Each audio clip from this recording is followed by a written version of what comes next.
serta seluruh isinya yang menjadi sumber keselamatan dan kesejahteraan hidup kami. Anugerah dan damai sejahtera Allah Bapa, Yesus Kristus senantiasa menyertai saudara-saudara kalian. Amin. Umat Tuhan. Yesus Tuhanku, ku dengar suara-Mu, ku merindukan Datang mendekat dan diraih oleh-Mu. Raihlah aku dan dekatkanlah pada kasih salib-Mu. Raih jauh, raih dan dekatkanlah kasih-Mu, Tuhanku. Tuhanku, mempertimbangkan oleh kasih-Mu hingga hingga jiwaku memegang teguh kehendak-Mu yang mulia. Raihlah aku dan dekatkanlah pada kasih salib-Mu. Raihlah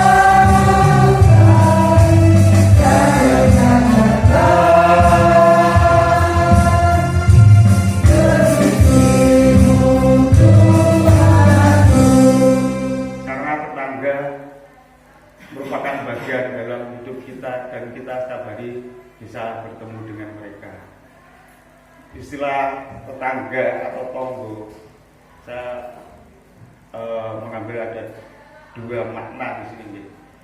Yang pertama, tonggo, melu nyonggo, yang artinya ikut membantu atau menyangga.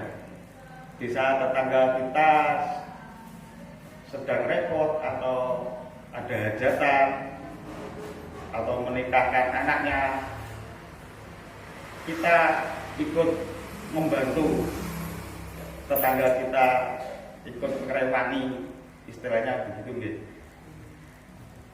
agar kita berpartisipasi dan tetangga kita lebih tidak terbebani begitu berat. Dan yang kedua, tonggo, melu njogo, yang artinya ikut menjaga. Misalnya tetangga kita kedatangan tamu yang tidak kita kenal, kecuali di Gojek, kurir online, ini memang nggak kenal, tapi kan kita tahu profesi mereka bekerja.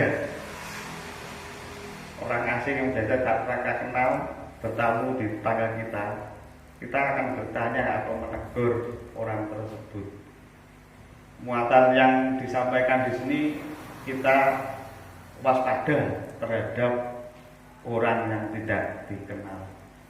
Semoga bermanfaat. Tuhan memberkati kehidupan kita selanjutnya. Amin.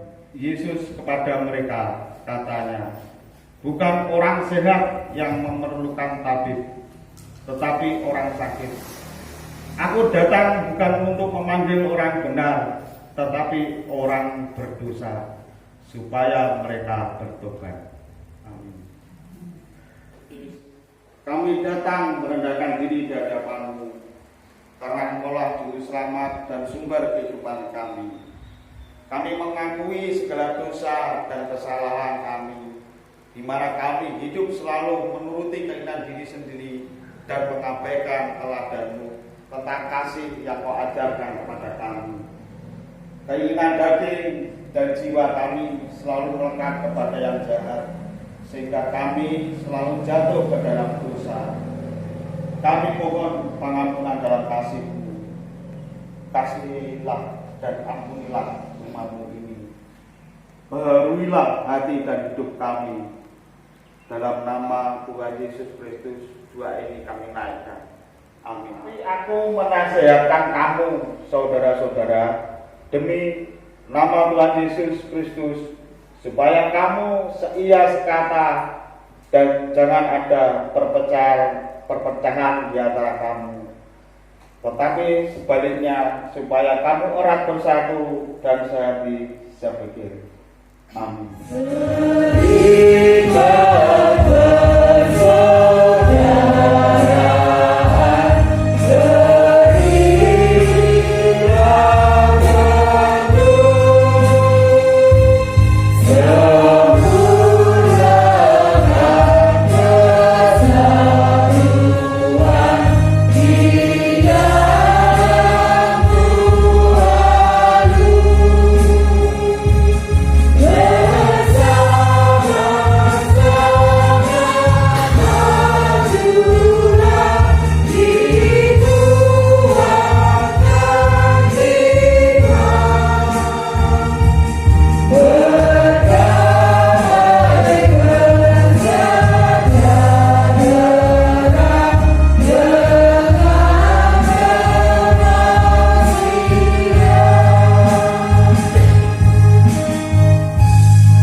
Terima kasih tak lupa kami ucapkan atas kehadiran-Mu, atas Roh Kudus-Mu yang telah Mu-curahkan kepada kami pada hari ini, yang telah membawa kami ke dalam rumah-Mu yang kudus ini untuk membangun peribadatan Bapa.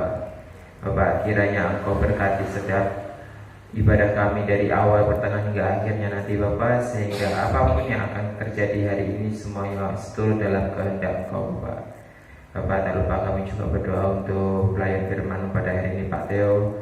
Kiranya Engkau berkati beliau dengan Roh-Mu yang kudus, sehingga apapun yang akan disampaikan oleh beliau semuanya seturut dalam kehendak-Mu, dan bukan hanya karena keinginan beliau saja, melainkan keinginan Engkau Tuhan Yesus. Berfirmanlah Bapa pada pagi hari ini, kami anak-anak-Mu siap mendengarkan. Haleluya, amin.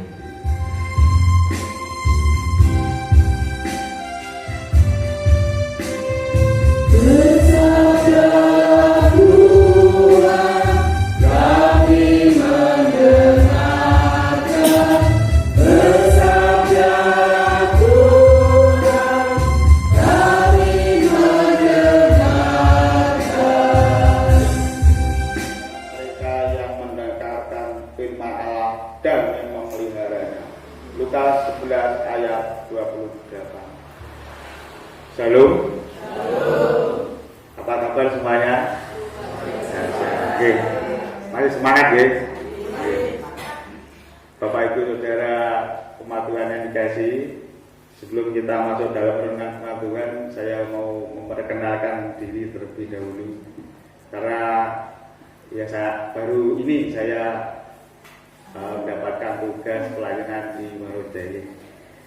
Seperti kata bijak mengatakan, tak kenal maka tak sayang. Perkenalkan, nama saya Theo Kurniadi Setiono. Alamat saya ini sudah dijumpai terus saya. Di belakang rumah sakit Bayangkara Nganjuk, Jalan Profesor Muhammad Yamin. Nanti kalau Bapak Ibu Saudara jenengan badhe tindak mriko, kalau lewat IGIP perempatan nggih lurus ke selatan, IGIP perempatan lurus selatan belok kanan. Nanti ada tong belok kiri. Tepatnya di belakang rumah sakit begitu. Istri 1, Anak kebetulan 2 perempuan semua, tapi katanya program pemerintah 2 anak cukup, laki-laki perempuan sama saja. Anak yang pertama sekarang SMP kelas 1, ada di SMP 1 Negeri Nganjuk, dan yang kedua baru PAUD. Jadi tebing gitu. Demikian yang dapat saya sampaikan tentang identitas saya. Ukuran sepatu gitu. Kembali kita ke bacaan firman Tuhan pada saat ini di bawah perikop perumpamaan tentang hakim yang tak benar. Dulu seingat saya kira-kira tahun 90-an ya, bersama dengan waktu wisuda, mereka yang mengambil kuliah jurusan hukum dan kedokteran, mereka akan disumpah sesuai dengan bidang mereka masing-masing. Kalau sekarang masih seperti itu atau tidak, saya pribadi kok kurang tahu. Mereka disumpah dan mengucap janji pada waktu wisuda. Misalnya seorang sarjana hukum bersamaan dengan waktu wisudanya, mereka disumpah dan mengucap janji terlebih dahulu. Apabila suatu saat nanti pada waktu menjalani profesinya sesuai dengan studinya di bidang hukum, mereka harus menyampaikan dengan bertindak jujur, adil, dan bertanggung jawab, maupun memegang teguh ilmu hukum yang dia pelajari selama di bangku kuliah. Kira-kira demikian isi dari isi sumpah tersebut. Berbeda dengan sumpah seorang yang lulus dan wisuda di jurusan kedokteran. Inti dari sumpahnya ke arah kemanusiaan maupun asusila dan tanpa membeda-bedakan ras, suku, agama, politik, dan sebagainya. Ini memang ditekankan ke asusila.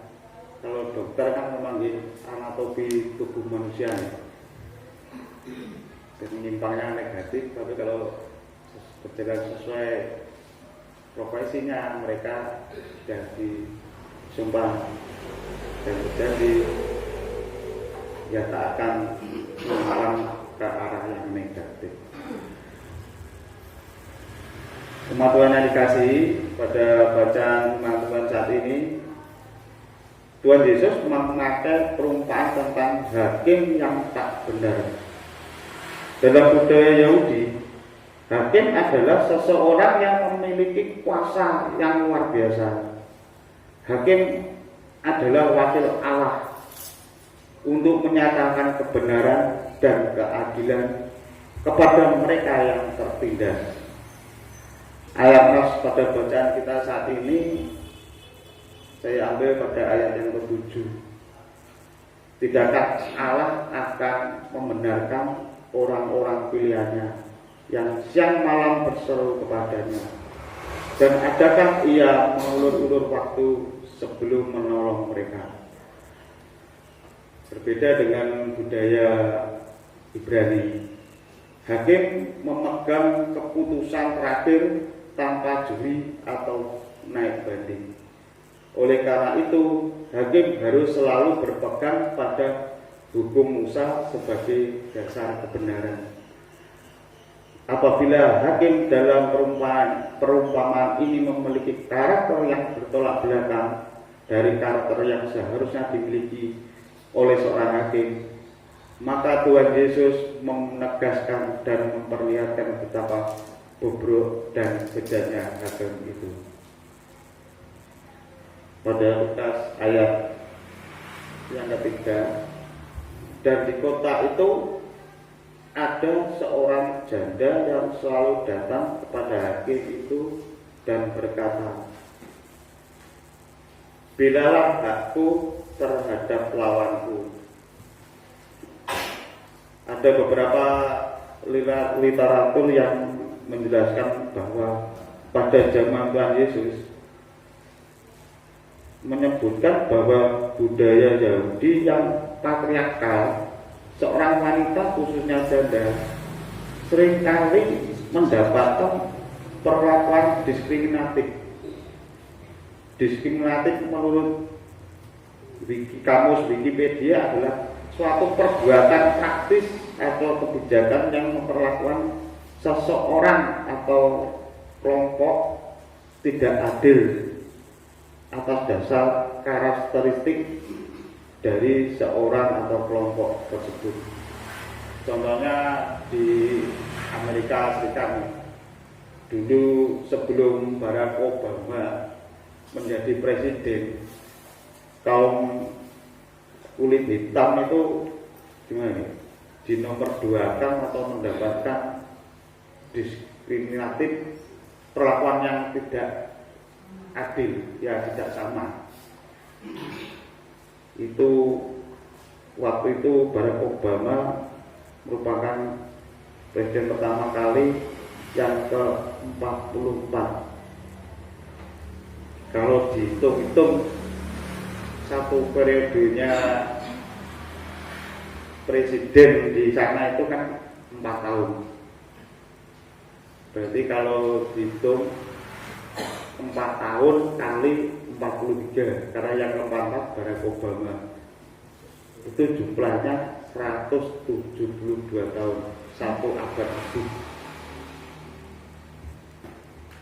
Cukup lama. Kayak zamannya kita berjuang melawan Belanda 100 berapa nih? Kalau yang coba 150 ya. Ya, pokoknya 1 abad lebih. Jadi kalau manusia saat ini kan apa ya, ada umur sampai 100 kelihatannya nggak sampai kan gitu. Bapak Ibu Saudara yang dikasih Tuhan, kita kembali pada Lukas 18 ayat ke-5. Namun karena janda ini menyusahkan aku, baiklah aku membenarkan dia, supaya jangan terus saja ia datang dan akhirnya menyerang aku. Pada ayat sebelumnya menjelaskan bahwa si janda meminta si hakim untuk membela haknya terhadap lawannya, dan beberapa waktu lamanya hakim ini menolak. Karena atas dasar si janda mengalami perlakuan yang tidak adil maupun diskriminatif, janda ini tidak menyerah, tahan terhadap godaan, berjuang terus hingga akhirnya si hakim membenarkan apa yang dialami oleh si janda tersebut. Karena pada ayat yang keempat ditulis bahwa hakim ini berkata dalam hatinya, walaupun aku tidak takut akan Allah dan tidak menghormati seorang, suatu perilaku yang tidak benar atau tidak berkenan di mata Tuhan.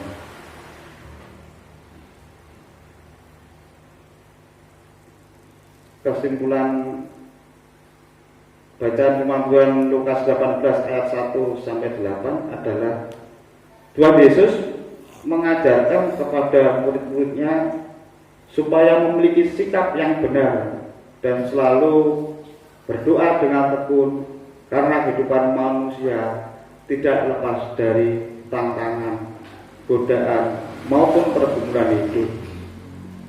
Mengandalkan kuasa Tuhan merupakan tindakan yang tepat dan benar. Selain itu dibutuhkan ketekunan, kesabaran, dan pengendalian diri. Saya teringat suatu video yang pernah di-share di suatu media sosial.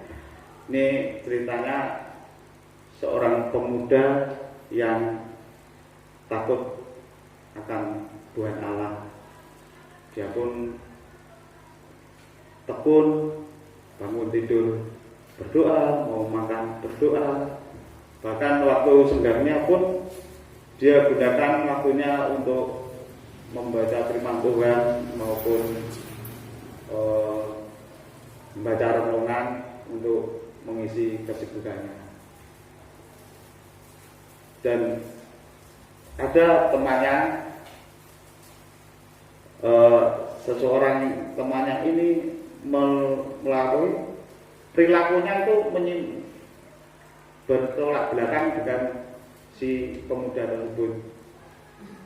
Bahkan temannya sering melakukan perbuatan curang, melakukan banyak dosa, tapi hidupnya merasa enak, merasa berkelebihan. Dan suatu hari si pemuda yang takut akan Tuhan ini bertanya pada Tuhan, Tuhan, kenapa hidupku kok biasa-biasa seperti ini?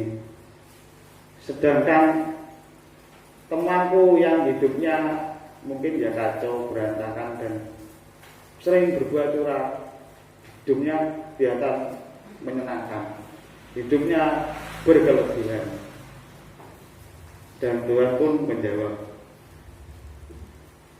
anakku, kalau kamu suatu saat didatangi seorang pengamen ini menyanyi dengan suaranya yang fals, bermain musiknya berantakan, bahkan terdengar apa yang kamu lakukan? Pemuda itu langsung menjawabnya, mungkin ya segera saya kasih upah atau jasa di waktu dia melakukan pekerjaannya tersebut. Bahkan secepatnya saya akan menjauh karena suaranya terlalu bising menurut saya. Dan oh begitu ya, Tuhan pun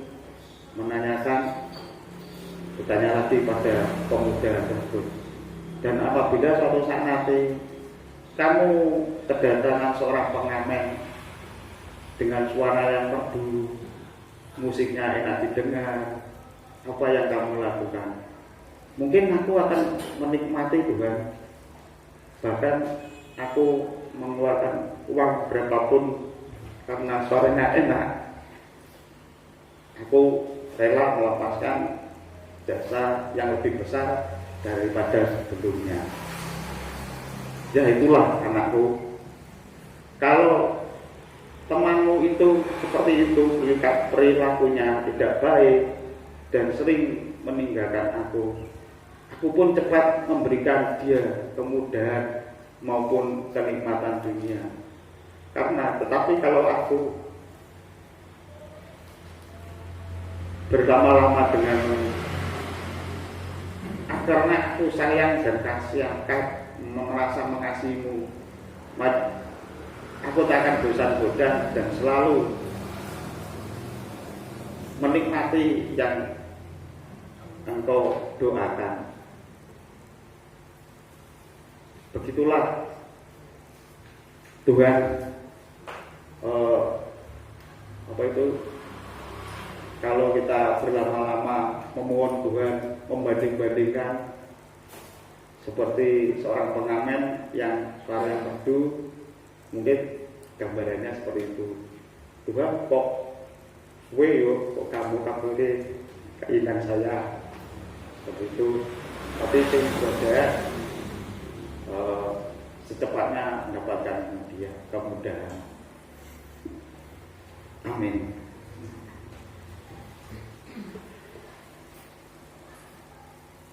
Kita mengambil saat teduh. Tuhan, baru saja kami merenungkan sedikit tentang firman-Mu dalam membangun ibadah saat ini, agar kami mengenal Engkau lebih dekat dan lebih dalam. Biarlah firman-Mu tertanam dalam hati dan jiwa kami. Berikanlah kami ketekunan, kesabaran, maupun pengendalian diri dan mengenalkan kuasa-Mu Tuhan. Seperti seorang janda yang mengalami diskriminasi dalam membela diri terhadap lawannya. Seperti kami dalam kehidupan ini tidak lepas dari tantangan, godaan maupun pergumulan hidup. Kami yakin dan percaya takkan terlambat pertolongan dari-Mu hingga pada waktunya. Haleluya. Yesus Kristus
kepada Yesus Kristus anaknya yang tunggal Tuhan kita, yang dikandung daripada Roh Kudus, lahir dari anak darah Maria, yang menderita di bawah pemerintahan Pontius Pilatus, disalibkan, mati dan dikuburkan, turun ke dalam kerajaan maut.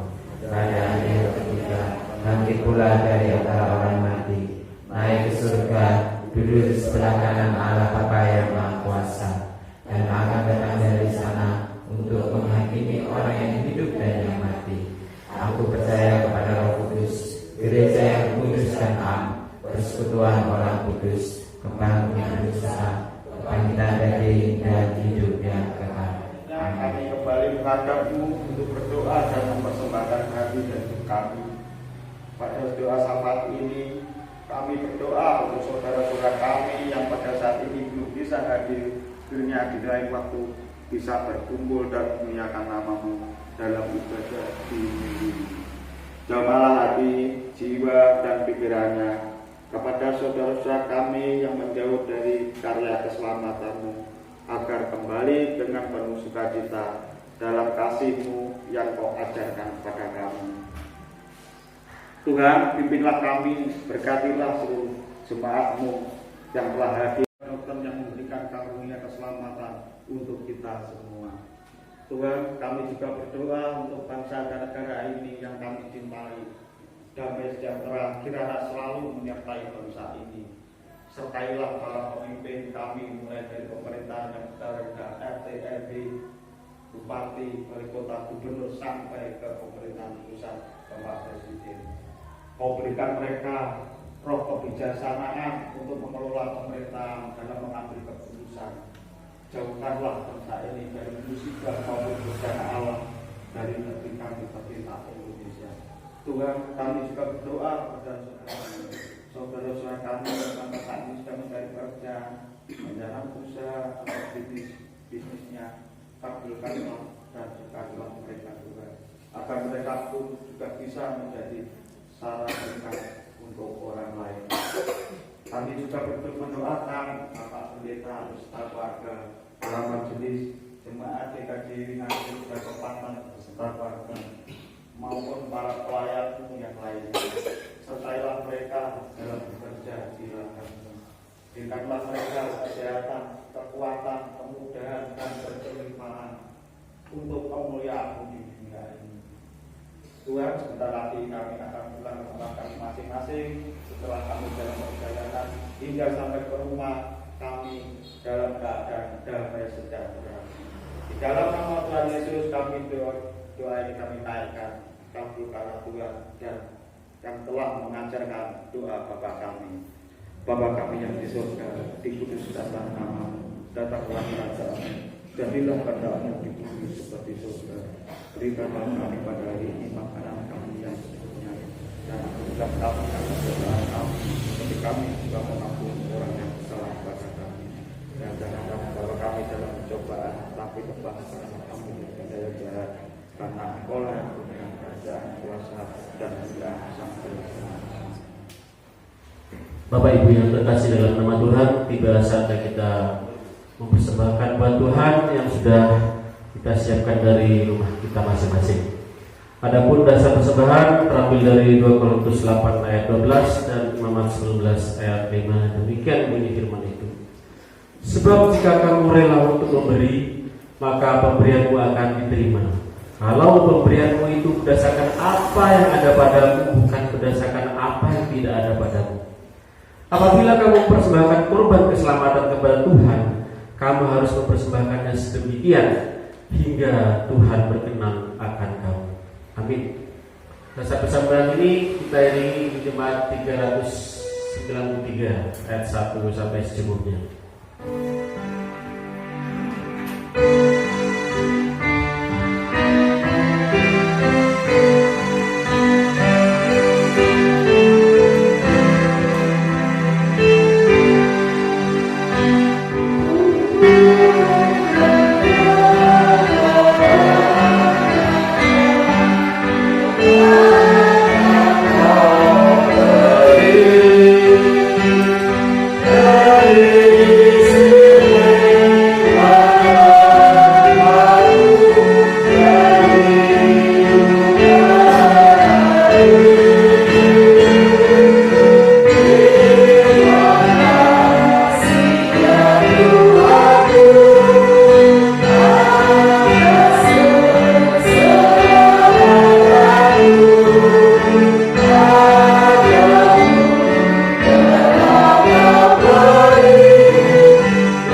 Tuhan Yesus yang Maha Baik, kembali kami datang menghadap hadirat-Mu ya Tuhan untuk mengucap syukur dan terima kasih.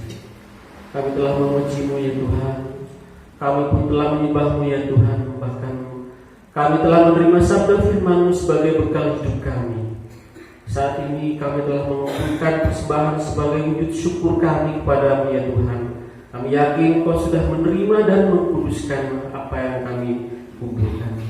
Dan ajarilah kami untuk selalu mempersembahkan jiwa dan raga kami sebagai persembahan yang kudus di hadapan-Mu.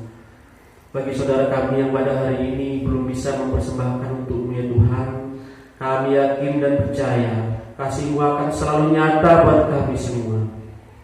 Tuhan Yesus, kami berdoa untuk saudara kami yang mengelola persembahan ini, khususnya saudara kami Ibu Ani Lenawati yang kami kasihi. Berilah roh kebijaksanaan-Mu agar persembahan yang kami kumpulkan ini sebagai sarana perlebaran kerajaan-Mu di bumi, khususnya di GKJ Waru-Jaya.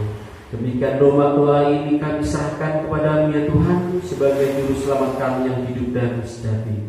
Haleluya, amin. Bekerjalah dengan setia dan dengan sungguh-sungguh. Ingatlah bahwa Tuhan tidak pernah menjadikan langit selalu berwarna biru, bunga-bunga selalu mekar tanpa layu, kesukaan tanpa air mata. Tetapi Tuhan selalu menjanjikan kekuatan dan kemampuan hari demi hari. Percayalah bahwa Tuhan selalu menyertai dan memberkati hidupmu sekalian. Amin. Hidup kita.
Tuhan memberkati engkau dan melindungi engkau.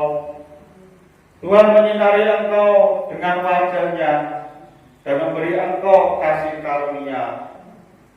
Tuhan menghadap wajah-Nya kepadamu dan memberi engkau damai sejahtera. Amin.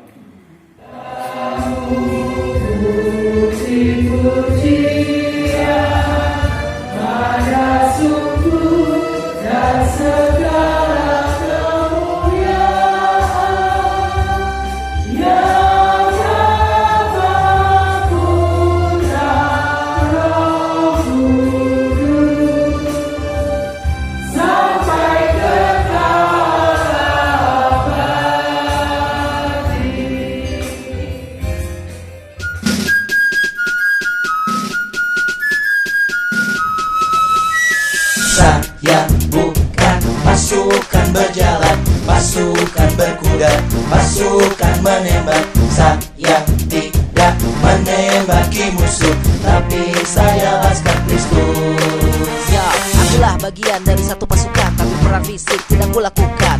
Bukan berseragam, kamuflase atau dar-der-dor, udah basi. Diriku berperisai ikan iman, diriku bersenjatakan firman, diriku bersemangat menggelegar, diriku tetap berdiri tegak. Ku di sini bukan angkatan bersenjata, menembaki musuh dengan rata, berbaju dinas untuk berperang dan siap untuk menyerang. Tapi ku melangkah di jalan Tuhan, di mana ku tepis semua keresahan, menjauhkan diri dari kegelapan, coba untuk menghindari kehilafan. Saya bukan pasukan berjalan, pasukan berkuda, pasukan menembak. Saya tidak menembaki musuh, tapi saya laskar Kristus. Iblis memanah dengan api, ku sempat cemas. tangkis dengan firman suci. For his words is a lamp unto my feet. Bukan salib atau bawang putih. Usir iblis, gunakan firman suci. Alkitab dibaca, jangan simpan di laci. Angkat panji, dia layak dipuji. Bala tentara surga, bersenjatakan cinta, datang menyapa, buatku terjaga. Mendadak ku terbangun sambil terhuyun-huyun. Sekian lama berada dalam gelap, terlena dalam dunia yang gemerlap. Sekarang ku datang mendekat, Tuhan utus Roh Kudus-Mu, terang di dalam hatiku, menjadi suatu kekuatan baru. Come on, come on, come on. Saya bukan pasukan berjalan, pasukan berkuda, pasukan menembak. Saya tidak menembaki musuh, tapi saya laskar Kristus. Saya laskar Kristus. Saya laskar Kristus. Saya tidak menembaki musuh, tapi saya laskar Kristus. Saya bukan pasukan berjalan, pasukan berkuda, pasukan menembak. Saya tidak menembaki musuh, tapi saya laskar Kristus.